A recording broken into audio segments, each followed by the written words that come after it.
Sir already GO, ఈ GO ఇది పనికొచ్చేటువంటి జీవోనా, ఇది నిలబడేటువంటి జీవోనా, ఒకవేళ కనుక కోర్టుకు వెళ్ళినట్టయితే ఇది కొట్టుకుపోయేటువంటి జీవోనా? ఈ జీవో పట్ల మీ స్పందన ఏంటి సార్?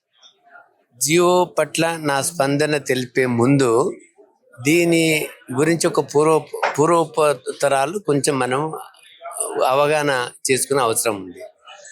ఇప్పుడు ఫస్ట్ రిజర్వేషన్స్ మండల్ కమిషన్ ఆధారంగా 27% సెంట్రల్ గవర్నమెంట్లో, 27% మన బీసీలకు ఉద్యోగాలలో ఇచ్చినారు. అది దాన్ని క్వశ్చన్ చేస్తే 9 మంది జడ్జిలు, సుప్రీంకోర్టు జడ్జిలు, అందులో ఇది రిజర్వేషన్స్ సబబే.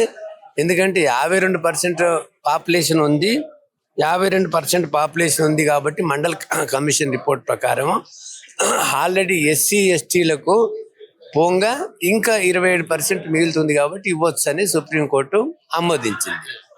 సుప్రీంకోర్టు ఆమోదించిన తర్వాత ఏది మనకు 92ల ఆమోదించిన తర్వాత మనకు ఒక 92ల ఇంకొకటే ఒక రాజ్యాంగ ఒక అమెండ్మెంట్ జరిగింది.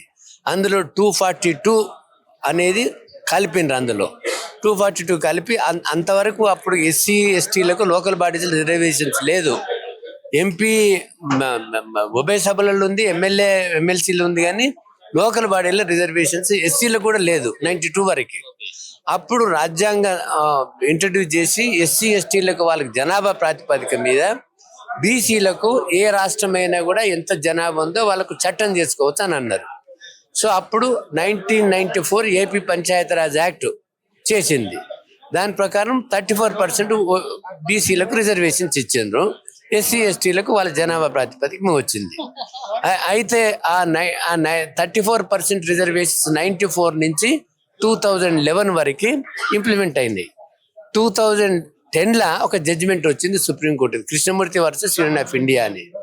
ఈ యొక్క 50% అప్పర్ క్యాప్ విద్యా ఉద్యోగాలనే కాదు, లోకల్ బాడీస్లలో కూడా వర్తిస్తుంది. కాబట్టి లోకల్ బాడీస్లో కూడా 50% మించకుంటేనే రిజర్వేషన్స్ కల్పించాలా.